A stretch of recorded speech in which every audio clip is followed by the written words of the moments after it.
Hi everyone, welcome back to my channel bio study. Guys कैसे हैं आप लोग? आई होप आप लोग सब अच्छे हैं।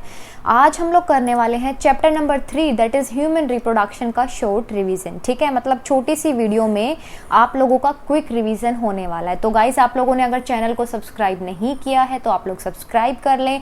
अगर वीडियो अच्छी लगती है तो आप लोग लाइक करें। ठीक है, देखिए male reproductive system and female reproductive system, ये दो चीज़ें इसके अंदर बहुत इंपॉर्टेंट है। Male reproductive system and second number पे है फीमेल रिप्रोडक्टिव सिस्टम। इन्हीं दो टॉपिक से रिलेटेड हम लोग आज पढ़ने वाले हैं इस वीडियो के अंदर। ठीक है, तो चलिए स्टार्ट करते हैं। मेल रिप्रोडक्टिव सिस्टम में चार चीज़ें बहुत इंपॉर्टेंट हैं जो आप लोगों को याद रखनी है। फर्स्ट नंबर पे है a pair of testis. Testis का पेयर कुछ ऐसे है, ठीक है, कुछ ऐसे से स्ट्रक्चर है, ये टेस्टिस कहलाते हैं। सेकंड नंबर पे है एसेसरी डक्ट्स। ठीक है, एसेसरी डक्ट्स का काम क्या होता है? एसेसरी का मतलब जो ज़रूरी है, डक्ट्स का मतलब जो एक जगह से दूसरी जगह पे कुछ चीज़ों को पास करती हैं। ठीक है, किसको पास करती हैं? सिक्रीशंस को, राइट। तो ये कहलाती हैं डक्ट्स। जैसे आपके घर में डक्ट्स लगी हैं, जिनके घर में भी डक्ट्स लगी हैं, या फिर एसी समझ लो, ठीक है, या सेंट्रल एसी बोल दो आप लोग, तो ये बेसिकली क्या करती हैं? एक जगह से दूसरी जगह पे स्प्रेड करने का काम कराती हैं। ठीक है, तो डक्ट्स का काम ये होता है कि एक जगह से दूसरी जगह पे कोई भी चीज़ को पहुंचाया जाए। ठीक है, थर्ड नंबर पे है एसेसरी ग्लैंड्स। ग्लैंड क्या करती हैं? सिक्रीट कराती हैं। ग्लैंड्स का काम क्या है? सिक्रीट कराना। ठीक है, फोर्थ नंबर पे है एक्सटर्नल जेनिटेलिया, जो बाहर की तरफ में ऑर्गन प्रेजेंट है, जो कि क्या करती है? फीमेल रिप्रोडक्टिव ट्रैक के अंदर जो स्पर्म्स हैं उनको एंटर कराए। ठीक है, उनको पास करे आगे। तो ये ऑर्गन क्या कहलाता है? External genitalia. एक्सटर्नल का मतलब है जो बाहर की तरफ में हो, जेनिटेलिया का मतलब क्या है? जेनाइटल्स। ठीक है, फर्स्ट नंबर पे अगर बात करते हैं आप पेयर ऑफ टेस्टिस की, तो ये कुछ ऐसे दिखते हैं। अब इनको बोला जाता है प्राइमरी सेक्स ऑर्गन। प्राइमरी का मतलब क्या है? प्राइमरी है भाई, इसके बिना कुछ चीज़ आगे पॉसिबल नहीं है होना। ठीक है, तो प्राइमरी का मतलब क्या होता है? जो मेन चीज़ होती है, जो बेसिक होता है। ठीक है, कि इसके ऊपर आगे तभी चीज़ें संभव है जब ये प्राइमरी वाला फंक्शन करेगा। ठीक है, तो प्राइमरी सेक्स ऑर्गन कहलाते हैं टेस्टिस। ठीक है, पेयर में प्रेजेंट होते हैं, ओवल शेप के होते हैं, और जो इनकी बाहर में जो ये पाउच लाइक स्ट्रक्चर है, इसको बोलते हैं स्क्रोटम। तो ये किसके अंदर होते हैं? ये होते हैं स्क्रोटम के अंदर। ठीक है, अब एक टेस्टिस को मैं निकाल के यहाँ पे आप लोगों के सामने दिखाती हूँ। ठीक है, ये देखो ओवल शेप के होता है। अब इसके अंदर गाइस 200 to 300 कंपार्टमेंट्स होते हैं। कुछ ऐसे से कंपार्टमेंट्स बने होते हैं। ठीक है, ये कितने होते हैं? 200 to 300 कंपार्टमेंट्स होते हैं। अब इन कंपार्टमेंट्स के अंदर क्या होता है? ये चीज़ इंटरेस्टिंग है। इसके अंदर होते हैं टेस्टिकुलर लोब्यूल्स। जो ये कंपार्टमेंट्स हैं इनको बोल देंगे हम लोग टेस्टिकुलर लोब्यूल्स। और इसके अंदर क्या है? इसके अंदर है सेमिनिफेरस ट्यूब्यूल्स। इसके अंदर है सेमिनिफेरस ट्यूब्यूल्स। जो ये कंपार्टमेंट है इनको टेस्टिकुलर लोब्यूल्स बोला जाता है। जो टेस्टिकुलर लोब्यूल्स के भी अंदर है उनको बोला जाता है सेमिनिफेरस ट्यूब्यूल्स। ठीक है, ये है अपने पास में सेमिनिफेरस ट्यूब्यूल्स। तो सेमिनिफेरस ट्यूब्यूल बहुत इंपॉर्टेंट है। ये क्या करती है? स्पर्म का प्रोडक्शन कराते हैं। स्पर्म्स का प्रोडक्शन करवाते हैं। ठीक है, स्पर्म्स का प्रोडक्शन करवाने का काम कौन करवाता है? Seminiferous tubules. ठीक है, सेकंड नंबर पे था एसेसरी डक्ट। तो चार चीजें इंपॉर्टेंट है, रेटेड टेस्टिस, वास efferentia, epididymis and the vas deferens. ठीक है, ये चार चीजें बहुत इंपॉर्टेंट है, रेटेड टेस्टिस, वास efferentia, epididymis and the vas deferens. RTVE एपीवीडी। ठीक है, RTVE एपीवीडी। RT क्या है? रेटेड टेस्टिस है। VE क्या है? वास एफरेंशिया है। एपी मतलब एपिडिडमस एंड VD मतलब वास डेफरेंस। ठीक है, अब अगर आपसे एक इंपॉर्टेंट क्वेश्चन पूछा जाएगा कि भाई इनका फ्लो बताइए, आप लोग इनका फ्लो बताना है, तो देखिए क्या हो जाएगा फ्लो में? सेमिनिफेरस ट्यूब्यूल्स में प्रोडक्शन हुआ स्पर्म्स का। ठीक है, मैं यहाँ लिख देती हूँ, सेमिनिफेरस ट्यूब्यूल्स में स्पर्म्स का प्रोडक्शन हुआ। तो स्पर्म जो है यहाँ से चलेंगे, ये हैं स्पर्म्स। कहाँ पे जाएंगे? ये जाएंगे पहले रेटेड टेस्टिस के पास में, जैसे लिखा हुआ है वैसे ही याद रखना है। फिर ये जाएंगे वास एफरेंशिया के पास में। ठीक है। फिर ये जाएंगे एपिडिडमस के पास में and then vas deferens and then किसके पास में चले जाएंगे, इजैकुलेटरी डक्ट्स के थ्रू होते हुए ये चले जाएंगे फीमेल के जेनाइटल ट्रैक के अंदर, और यहीं तक हम लोगों को पहुंचाना था। तो ये है फ्लो। आप लोग इसको एक बार फिर से देख लें। स्पर्म जो है वो सेमिनिफेरस ट्यूब्यूल से निकल के रेटिटेस्टिस में जाएंगे, फिर वास एफरेंस में, देन एपी में, देन वास डेफरेंस में, उसके बाद में फीमेल जेनाइटल ट्रैक के अंदर, ठीक है। अब थर्ड नंबर पे है जो एसेसरी ग्लैंड्स हैं वो क्या हैं। तो देखो यहाँ पे 3 चीज़ें बहुत इंपॉर्टेंट है। सेमिनल वेसाइकल, सेकंड नंबर पे है प्रोस्टेट ग्लैंड, थर्ड नंबर पे है बल्बो यूरेथ्रल ग्लैंड। ये 3 ग्लैंड्स हैं जो कि बहुत इंपॉर्टेंट है, अभी बताऊंगी मैं आप लोगों को, ठीक है। फोर्थ पे है एक्सटर्नल जेनिटेलिया जिसको बोलते हैं पेनिस, ठीक है, जिसको पेनिस बोला जाता है। अब देखो यहाँ पे थोड़ा सा समझो आप लोग, ये एक डायग्राम है हमारे पास में किसका, मेल रिप्रोडक्टिव सिस्टम का, ठीक है। ये है मेल रिप्रोडक्टिव सिस्टम का डायग्राम। देखो इसके अंदर क्या है, इसके अंदर में है टेस्टिस, दोनों पेयर में प्रेजेंट है, एक यहाँ पे है एक यहाँ पे है, ठीक है। टेस्टिस के अंदर मैंने बताया था टेस्टिकुलर लोब्यूल्स, ये क्या है, ये लोब्यूल्स हैं। और इस लोब्यूल्स के अंदर क्या है, लोब्यूल्स के अंदर है सेमिनिफेरस ट्यूब्यूल, सेमिनिफेरस ट्यूब्यूल, ठीक है, जिसके अंदर क्या बनते हैं, स्पर्म्स, राइट। अब इसके बाद में देखो क्या है, ये है रेटिटेस्टिस, ये रेटिटेस्टिस है, ठीक है। उसके बाद में ये वास एफरेंशिया है, ये एपिडिडमस है एंड ये क्या है, वास डेफरेंस। वास डेफरेंस से सीधा क्या हो रहा है, बाहर निकल रहे हैं, उसके बाद में बाहर निकल रहे हैं किसके थ्रू, यहाँ पे ये पेनिस के थ्रू में बाहर निकल रहे हैं, ठीक है, इजेक्ट आउट हो रहे हैं और फिर ये जा रहे हैं फीमेल के रिप्रोडक्टिव ट्रैक के अंदर। तो ये नाम आपको 4 याद रखने हैं, ठीक है। यहाँ पे है यूरिनरी ब्लैडर, ये है सेमाइनल वेसाइकल, ये कैसी है, ये पेयर्ड है, ठीक है। आप लोग देख रहे हैं यहाँ पे एक ये प्रेजेंट है एक ये प्रेजेंट है। तो जब ग्लैंड की बात चलेगी तो वहाँ पे हम लोगों को ये याद रखना है, वहाँ पे हम लोगों को याद रखना है कि सेमिनल वेसाइकल जो है वो पेयर्ड है, ठीक है। ये कैसी ग्लैंड है, ये पेयर्ड है, 2 तरफ में प्रेजेंट है। उसके बाद में है प्रोस्टेट ग्लैंड, ये प्रोस्टेट ग्लैंड है। देन उसके बाद में है बल्बो यूरेथ्रल ग्लैंड, ये भी कैसी होती है, कॉपर्स ग्लैंड, ये भी पेयर्ड होती है, ठीक है, ये भी पेयर्ड ग्लैंड है, राइट। उसके बाद में देखिए तीनों को हम लोगों को अच्छे से पढ़ना है क्योंकि ये इंपॉर्टेंट है, एग्जाम में इससे क्वेश्चन बनते ही बनते हैं। हम यहाँ पे बात कर रहे हैं ग्लैंड्स की, एसेसरी ग्लैंड्स की यहाँ पे बात चल रही है, जिसके अंदर सेमिनल वेसाइकल पढ़ेंगे, प्रोस्टेट पढ़ेंगे एंड द बल्बो यूरेथ्रल, 3 चीजें पढ़ेंगे, ठीक है। तो 1 pair of the sake like structure present होता है जहाँ पे ये प्रोड्यूस कराते हैं गाइज एल्कलाइन सिक्रीशंस।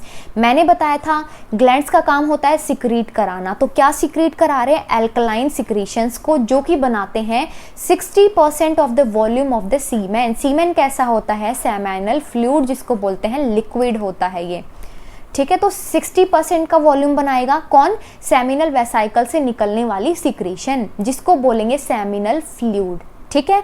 पीएच है इसकी 7.4, पीएच है इसकी 7.4, ठीक है। And the secretions of seminal vesicle contain fructose, इसमें फ्रक्टोज होता है, इसमें हार्मोन्स होते हैं, इसमें प्रोस्टाग्लैंडिन नामक क्या होते हैं, इसके अंदर में आगे केमिकल्स भी प्रेजेंट होते हैं जो कि क्या कराते हैं, सीमेन को एक्टिव रखते हैं, ठीक है। जो कि सीमेन के अंदर स्पर्म्स होते हैं, ये उनको फिर एक्टिव रखते हैं, ठीक है। तो यहाँ पे इसके अंदर ये क्या है, इसकी सिक्रीशंस हैं, right.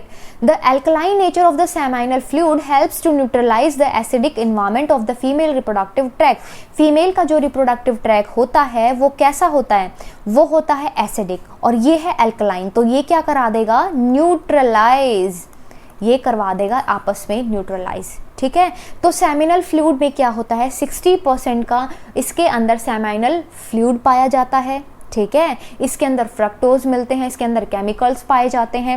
ये क्या करते हैं, जो सीमेन है, जो स्पर्म्स हैं, उनको एनर्जी प्रोवाइड करते रहते हैं और इनको एक्टिव रखते हैं, ठीक है। थर्ड नंबर पे है प्रोस्टेट ग्लैंड, सेकंड नंबर पे है प्रोस्टेट ग्लैंड। तो देखिए क्या है, ये सिंगल है, लार्ज ग्लैंड है that surrounds the urethra, urethra को पूरा सराउंड करके रखता है। ये प्रोड्यूस कराता है milky secretion with the pH 6.5, पीछे वाले की पीएच थी 7, ठीक है, which forms the 25% of the volume of the semen. पहले वाला का 60 था, इसका 25 है, बाकी का बचा कुछ हुआ थर्ड वाली में आ जाएगा। ठीक है, अब है secretions of the prostate gland, nourish and activates the spermatozoa to swim. ठीक है, ये क्या है, ये स्पर्म्स हैं। अब ये क्या है, बाहर में ये इसके फ्लूइड पड़ा हुआ है, बहुत सारे स्पर्म्स हैं। ठीक है, ये जो है नरिश करेगा और एक्टिवेट रखेगा ताकि इसके अंदर स्पर्म्स घूमते रहें।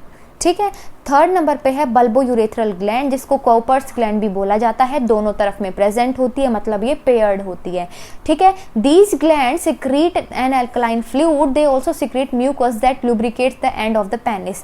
पेनिस का जो एंड होता है उसको क्या कराती है, उसको यहाँ पे लुब्रिकेट कराने का काम कराती है जो बल्बो यूरेथ्रल ग्लैंड की सिक्रीशन है वो। ठीक है, this decrease the number of sperm damage during the ejaculation. जैसे ही इजैकुलेशन होगा तो ये जो डैमेज हो रहा है ना स्पर्म्स का, वो ये डिक्रीज करा देगा उसका नंबर। मतलब क्या है, इजैकुलेशन के दौरान जो स्पर्म्स हैं वो डैमेज नहीं हो पाएंगे ज़्यादा अमाउंट में। ठीक है, तो ये था तीनों ग्लैंड्स का गाइस, बहुत इंपॉर्टेंट है तीनों ग्लैंड्स, आप लोगों को अच्छे से ये रिवाइज करनी है। अब देखिए टेस्टिस में क्या है, ये लोब्यूल्स हैं, लोब्यूल्स में सेमिनिफेरस ट्यूब्यूल है। ठीक है, अब सेमिनिफेरस ट्यूब्यूल को मैंने बाहर निकाला है, सेमिनिफेरस ट्यूब्यूल को मैंने बाहर निकाला है, तो आपकी बुक में एक ऐसा भी कोई डायग्राम दिया गया है, बीच में जो ये सेल्स प्रेजेंट है ना वो कहलाती हैं सर्टोलाई सेल्स और दूसरी कहलाती हैं लेडिग सेल्स। ठीक है, सर्टोलाई सेल्स और लेडिग सेल्स। तो सर्टोलाई सेल्स क्या हैं, मैं यहाँ पे लिख देती हूँ। सर्टोलाई सेल्स जो हैं वो कहलाती हैं नर्स सेल्स। मैं यहाँ लिखती हूँ इसको, नर्स सेल्स कहलाती हैं। क्यों, नर्स सेल्स क्या करती हैं, ये इसको न्यूट्रिशन प्रोवाइड करती हैं। ठीक है, ये इसको नरिशन प्रोवाइड करती है, नरिश करती है, न्यूट्रिशन देती है इसको। ठीक है, तो इसलिए इसको नर्स सेल बोला गया है। अब नर्स क्या करती है, हॉस्पिटल में टाइम टू टाइम मेडिसिन देती है पेशेंट को, उसका ख्याल रखती है, तो ये भी ऐसे इसका ख्याल रखती है। ठीक है, इसको नरिश करती है।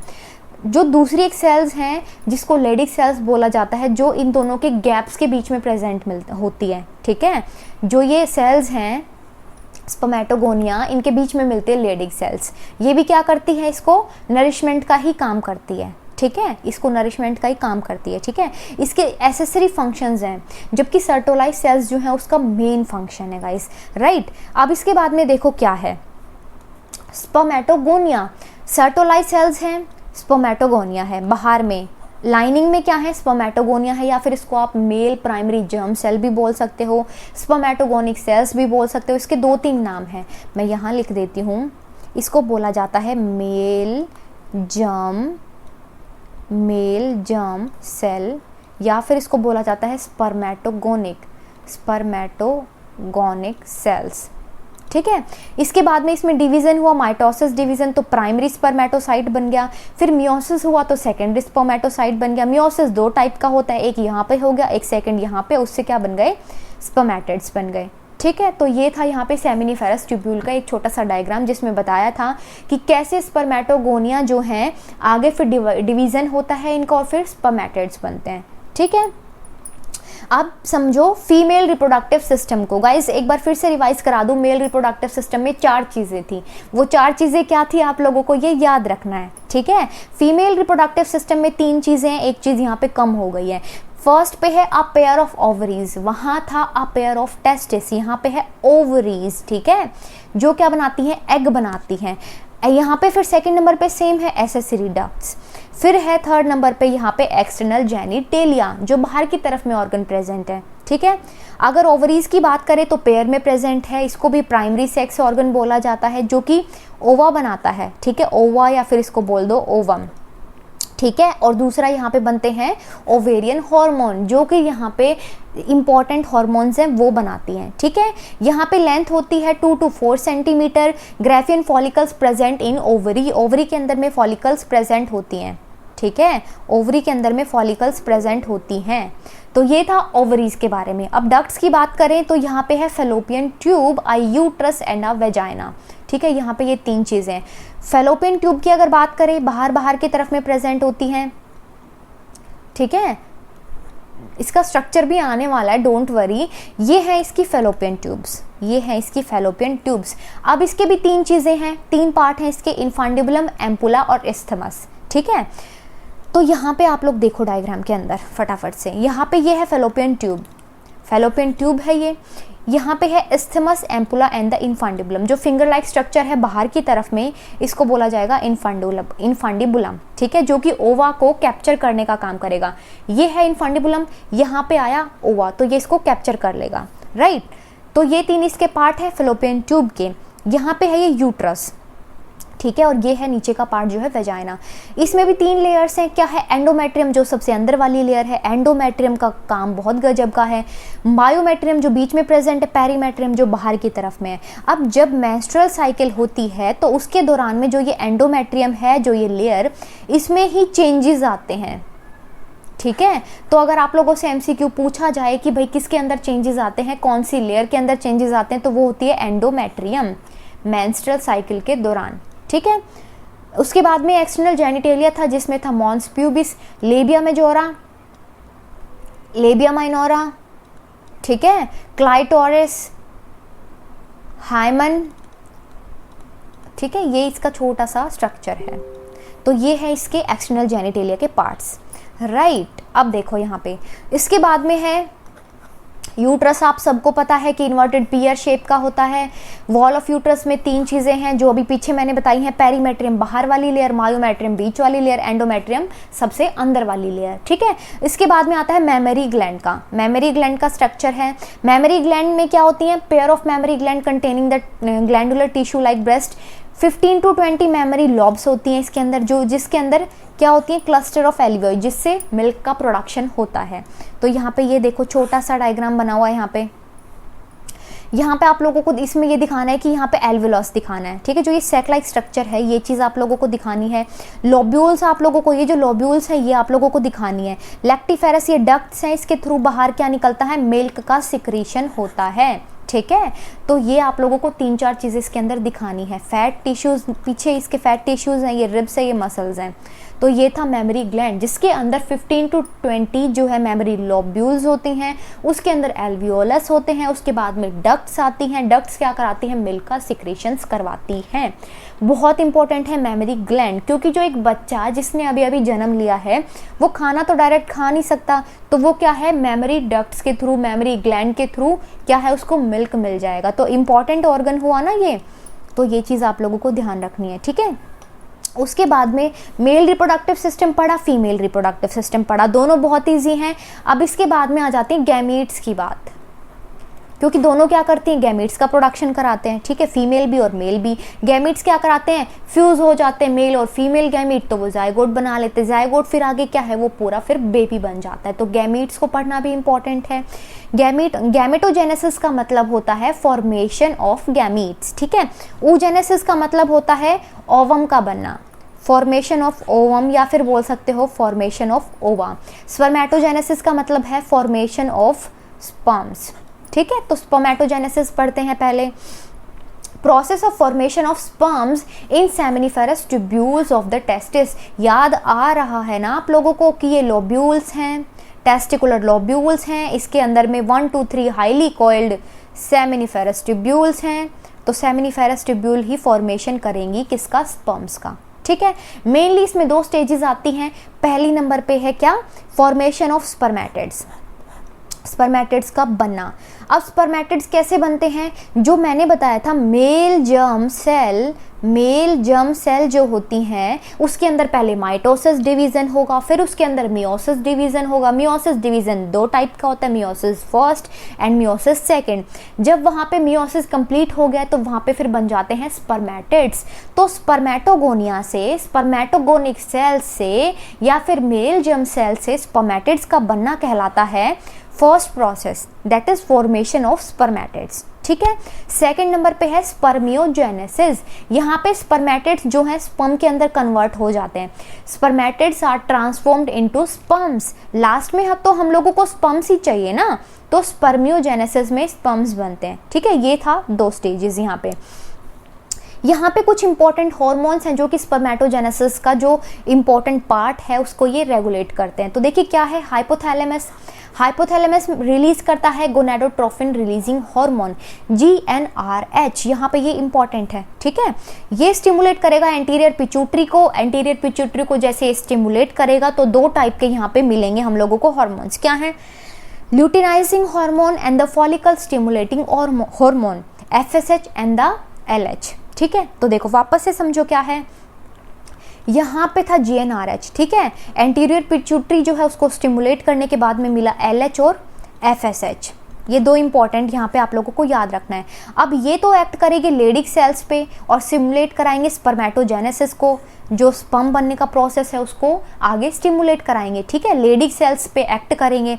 लेडिक सेल्स हैं ये स्पर्मेटोगोनिक सेल्स हैं, सर्टोलाई सेल्स हैं, ठीक है। ये सेमिनिफेरस ट्यूब्यूल्स में पीछे पढ़ा था ना हम लोगों ने, ये यहाँ पे लेडिक सेल्स प्रेजेंट हैं। तो लेडिक सेल्स पे एक्ट कौन करेगा, LH वाला, ठीक है। L से याद रखना है लेडिक, ठीक है। ल्यूटिनाइजिंग हार्मोन है इसका नाम, ल्यूटिनाइजिंग हार्मोन, और ये है फॉलिकल स्टिमुलेटिंग हार्मोन, राइट।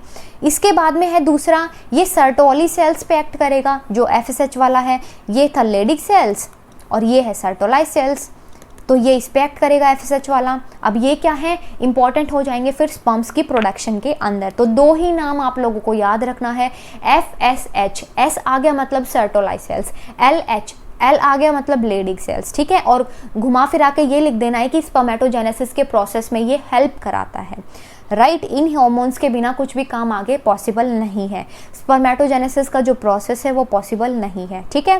पीछे हम लोगों ने क्या किया, स्पर्मियोजेनेसिस से, स्पर्मेटिड से हम लोगों ने स्पर्म्स बना दिए, ठीक है। अब स्पर्म का स्ट्रक्चर भी पढ़ना ज़रूरी है। तो देखो 60 माइक्रोमीटर का, ये लंबा तो नहीं बोल सकते लेकिन बोलेंगे ना कि 60 माइक्रोमीटर लॉन्ग का स्ट्रक्चर होता है। लॉन्ग का मतलब ये नहीं कि बहुत लंबा होगा, ठीक है। माइक्रोस्कोपिक स्ट्रक्चर होता है ये। इसमें 4 चीज़ें हैं, सिर हो जाएगा, उसकी गर्दन हो जाएगी, मिडल पार्ट हो जाएगा और उसकी पूंछ है। तो head, neck, middle part and the tail, ठीक है।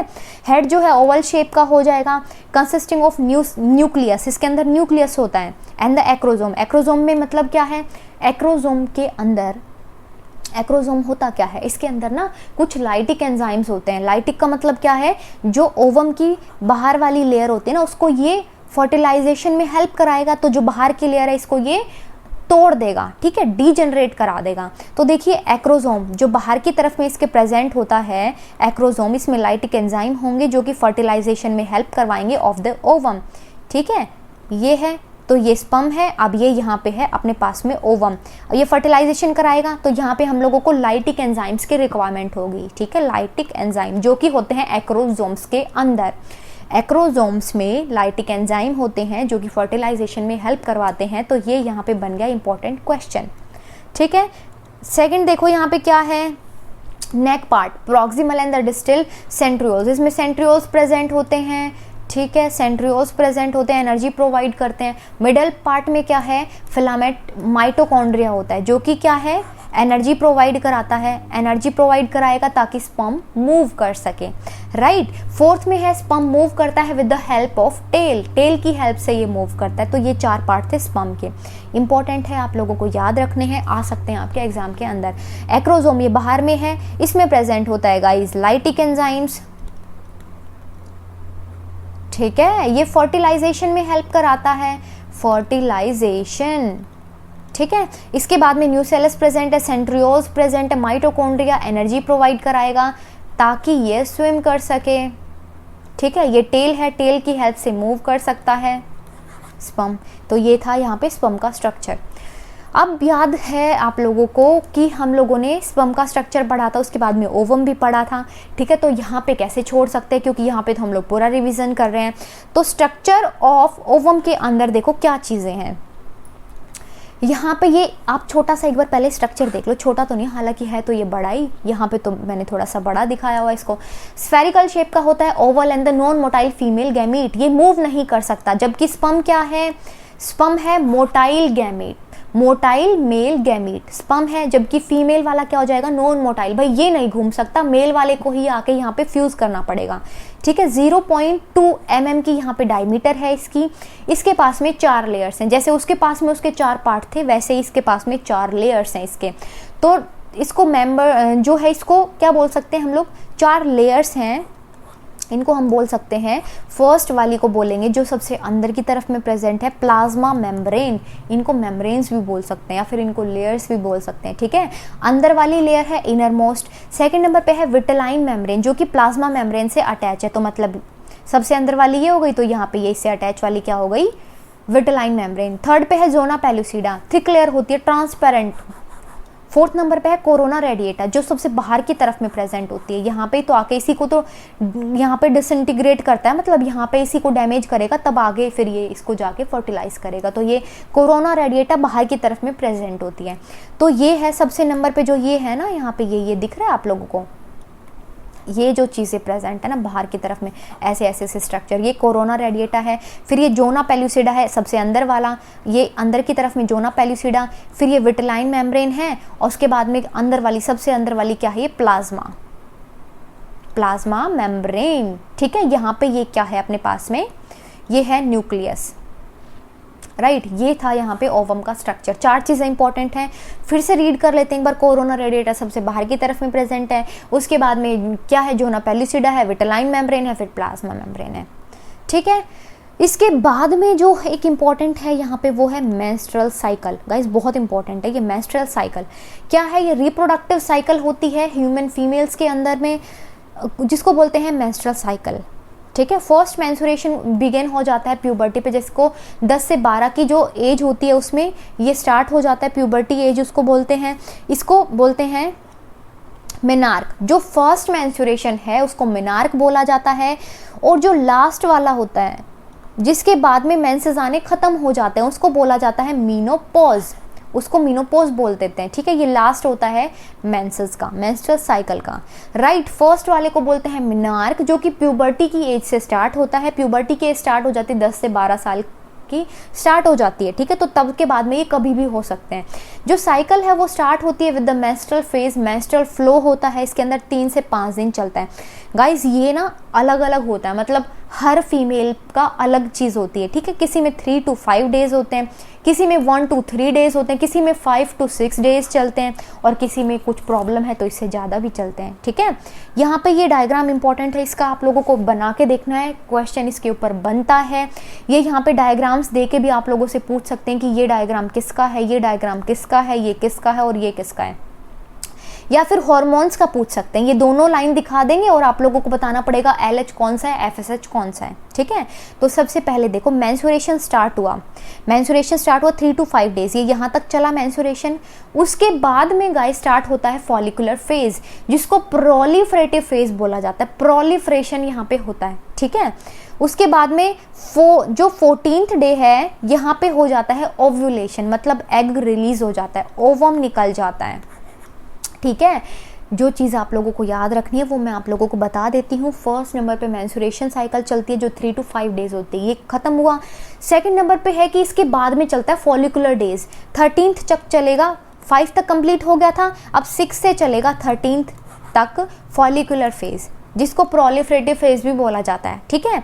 14th डे हो जाएगा ओव्यूलेशन, ओव्यूलेशन के बाद में चलेगा ल्यूटल फेज और उसके बाद में साइकिल एंड, ठीक है। तो यहाँ पे 2 हार्मोन्स बहुत इंपॉर्टेंट है, फॉलिकल स्टिमुलेटिंग हार्मोन और ल्यूटिनाइजिंग हार्मोन। तो यहाँ पे ये हार्मोन्स को बताया गया है कि इनका लेवल राइज होता है, कब यहाँ पे ये डिक्रीज होता है, ठीक है। तो फर्स्ट नंबर पे है जो ये रेड कलर की लाइनिंग है, इसमें बताया गया है कि फॉलिकल स्टिमुलेटिंग हार्मोन का लेवल, रेड कलर वाला, सबसे पहले फॉलिकल स्टिमुलेटिंग हार्मोन ज़्यादा होता है जब मेंसेस होते हैं, मेंस्ट्रुअल साइकिल, ठीक है। ल्यूटिनाइजिंग हार्मोन थोड़ा सा कम होता है, ठीक है। मेंसेस जैसे ही खत्म हो गए उसके बाद में प्रोलिफरेटिव फेज चला, उसमें फॉलिकल स्टिमुलेटिंग हार्मोन कम हो गया और ल्यूटिनाइजिंग हार्मोन बढ़ गया, ठीक है। ल्यूटिनाइजिंग हार्मोन बढ़ गया। ल्यूटिनाइजिंग हार्मोन फॉलिकुलर फेज से चलता है और फर्टिलाइजेशन तक ये पीक पे चलता है, ठीक है। फॉलिकल स्टिमुलेटिंग हार्मोन कम होता है, ल्यूटिनाइजिंग हार्मोन पीक पे होता है जब ओव्यूलेशन होता है। ओव्यूलेशन के दौरान जो ल्यूटेनाइजिंग हार्मोन है वो पीक पे होता है, पीक अटेन कर लेता है ये, ठीक है। तो इंपॉर्टेंट क्वेश्चन है, पूछ सकते हैं आप लोगों से। उसके बाद में एलएच का जो अमाउंट है, लेवल है, वो गिरना शुरू होता है और फॉलिकल स्टिमुलेटिंग का वापस से जुड़ना शुरू हो जाता है। तो यहाँ पे जुड़ना शुरू हो गया, बढ़ना शुरू हो गया, तो फिर नेक्स्ट साइकिल स्टार्ट होगी, तो उसमें फिर से मेंस्ट्रुअल साइकिल हो जाएगी, मेंसेस आ जाएंगी, ठीक है। तो जब भी मेंस्ट्रुअल साइकिल चल रही होती है तो फॉलिकल स्टिमुलेटिंग हार्मोन ज़्यादा होते हैं, ठीक है। उसके बाद में वो कम होने शुरू हो जाते हैं और उसके बाद में क्या है, ल्यूटेनाइजिंग हार्मोन बढ़ना शुरू हो जाता है, लास्ट में वो फिर कम हो जाता है। तो ये था मेंस्ट्रुअल साइकिल और उसके हार्मोन्स, ठीक है। इसके बाद में है फर्टिलाइजेशन। फर्टिलाइजेशन का मतलब क्या है, फीमेल गैमीट और मेल गैमीट दोनों को फ्यूज हो रहे हैं, आपस में जाइगोट बना रहे हैं, इसको बोलते हैं fertilization. The process of fusion of male gamete with the female gamete, ये कहलाता है फर्टिलाइजेशन। तो देखो, स्पर्म जो है वो वेजाइना के अंदर आए, उस प्रोसेस को इंसेमिनेशन बोल देंगे, इंसेमिनेट कर दिया, ठीक है। उसके बाद में सर्विकल कैनाल में आए, यूट्रस में आए, उसके बाद में ये किसके पार्ट बता रखे हैं, फेलोपियन ट्यूब के, ठीक है।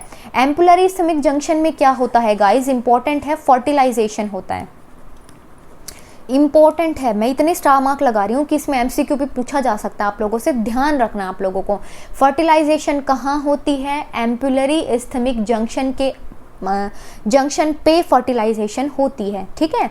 यहाँ से क्या है, ओवम जो है निकला फिम्ब्रिये से, इनफंडिबुलम में गया, एम्पुला में गया, फिर स्टमक जंक्शन में जाके इनका फर्टिलाइजेशन हो गया, ठीक है। तो ये इसके बाद में बनाया जाइगोट। गाइस, स्पर्म है वेजाइना के अंदर आए, ठीक है, वेजाइना के अंदर है, इतना सा समझ में आई, इस प्रोसेस को बोलेंगे इंसेमिनेशन। वहां से ओवम है, वो फिम्ब्रिया लाइक स्ट्रक्चर था, ठीक है, फिर इनफंडिबुलम में गया, उसके बाद में वो एम्पुला और एस्थमस, एम्पुलरी स्टमक जंक्शन में फर्टिलाइजेशन हो गया, फिर ये जाइगोट बन गया, ठीक है। जाइगोट बन गया, तो अब जाइगोट बन गया, हमारे पास में तैयार है जाइगोट। अब उसके बाद में इम्प्लांटेशन, इंपॉर्टेंट है, डेफिनेशन भी पूछी जा सकती है आप लोगों से।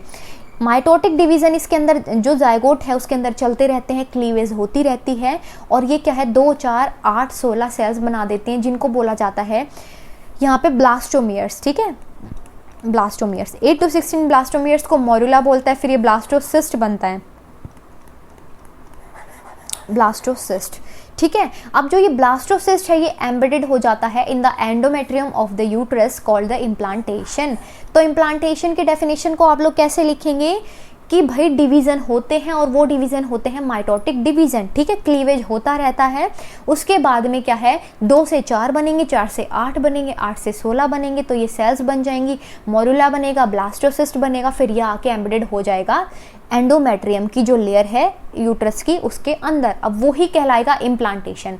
अब यहाँ से आगे बच्चा बनने का जो है पूरा स्टार्ट हो जाएगा, ठीक है। जैसे ही वो आके एम्बेडेड हो गया ना, उसके बाद में वो वहीं रहेगा, वहीं से वो बढ़ना शुरू कर देगा, ठीक है। ये देखिए, फर्टिलाइज एग था, 2 सेल की स्टेज आई, 4 की आई, फिर 8 की, 16 की, फिर ये ब्लास्टोसिस्ट बन गया। अब ये ब्लास्टोसिस्ट है, ये कैविटी है जिसको ब्लास्टोसील कैविटी बोलेंगे, ये ट्रोफोब्लास्ट की लेयर है बाहर वाली, और ये अंदर वाली क्या है, इनर सेल मास। ये डिवीजन की वजह से हुआ है, डिवीजन्स होते रहते हैं इसके अंदर, ठीक है, इनर सेल मास।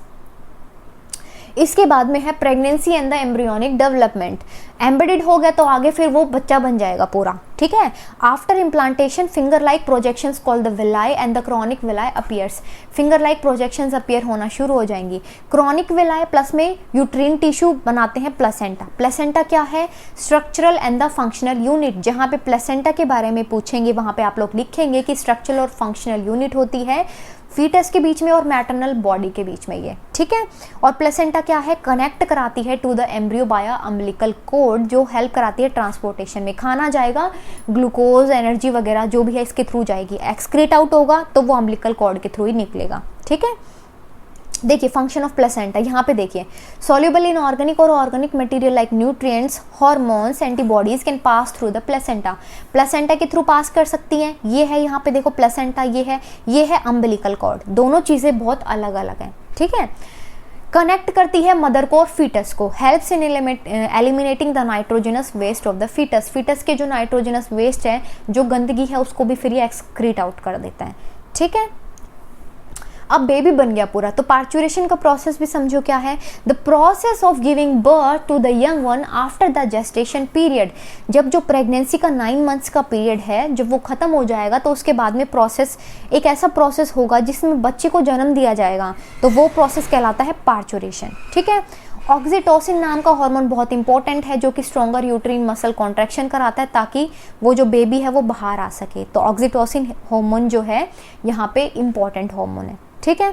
लैक्टेशन का मतलब क्या है, अभी पीछे बताया था मैंने। लैक्टेशन, जो लैक्टिफेरस डक्ट्स हैं उनसे मिल्क का सिक्रेशंस होता है। ठीक है। The mammary gland produce milk towards the end of the pregnancy called the lactation. Colostrum जो यहाँ पे फर्स्ट मिल्क होता है उसके अंदर एंटीबॉडीज़ होती हैं, IgM, IgG, IgA, इसके अंदर बहुत सारी एंटीबॉडीज़ होती हैं जो बच्चे को आगे फिर कोई भी परेशानी से, कोई भी बीमारी से, छोटी मोटी बीमारियां जो प्रॉब्लम्स होती हैं, खांसी जुकाम, ये सब उनसे बचाता है। ठीक है। तो कोलेस्ट्रॉम एंटीबॉडीज़ होती है यहाँ पे और वो बहुत इंपॉर्टेंट होता है। राइट। अब यहाँ पे लास्ट चीज़ आप लोगों को क्या समझनी है और लास्ट में ही इसको क्यों रखा गया, देखिए ये है यहाँ पे मेल का बनना, स्पर्मेटोजेनेसिस। मेल का बनना नहीं, मेल गैमीट्स का बनना, स्पर्मेटोजेनेसिस। ठीक है। ये है oogenesis।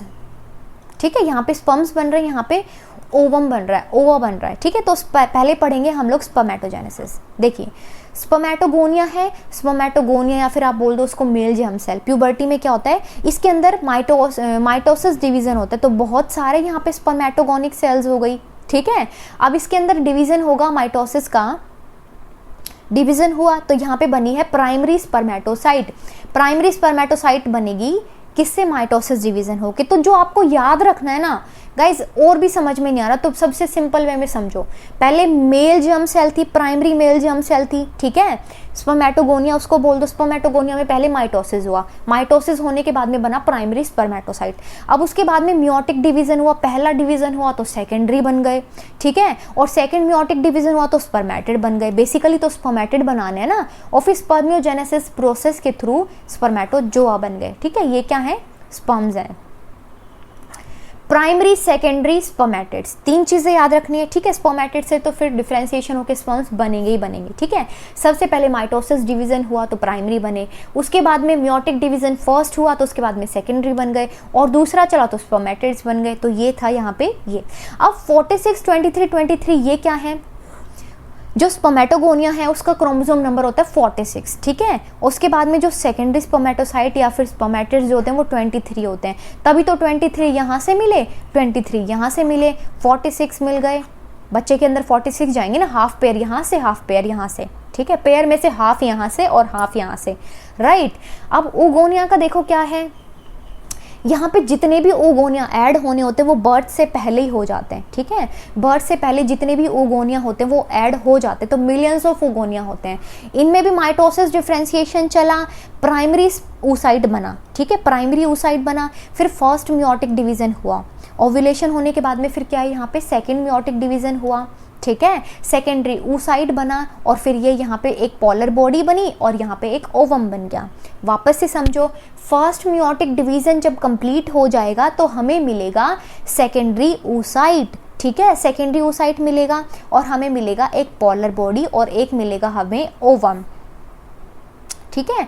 और दूसरा मियोटिक डिवीजन कब होगा इसके अंदर, दूसरा मियोटिक डिवीजन होगा जब ये ओवम आगे रिलीज हो जाएगा। ठीक है। तो इसके अंदर आप लोगों को क्या याद रखना है, इसके अंदर आप लोगों को याद रखना है माइटोसिस डिवीजन हुआ तो उससे बना हमारे पास में प्राइमरी oocyte। प्राइमरी oocyte बना तो हमारे पास में उससे क्या मिला, हम लोगों को प्राइमरी oocyte और एक पोलर बॉडी मिली। फिर सेकेंडरी oocyte बना और एक पोलर बॉडी बनी। ठीक है। और ये यहाँ पे फिर हम लोगों को लास्ट में मिल गया ओवम। जैसे यहाँ पे लिखा हुआ है ना वैसे ही आप लोगों को लिखना है। ठीक है। प्राइमरी बनाना है, उसके बाद में आप लोगों को बनाना है क्या, पोलर बॉडी बनानी है, सेकेंडरी oocyte बनाना है, पोलर बॉडी बनानी है, एक ओवम बनाना है। तो ये आप लोगों को बनाना है किसके अंदर, गैमेटोजेनेसिस के अंदर। तो यहाँ पे गाइज ये कंप्लीट होता है। अगर आप लोगों को वीडियो अच्छी लगे तो लाइक करके जाए, शेयर करें, सब्सक्राइब करें। नेक्स्ट टाइम मिलते हैं। Bye bye, till then take care.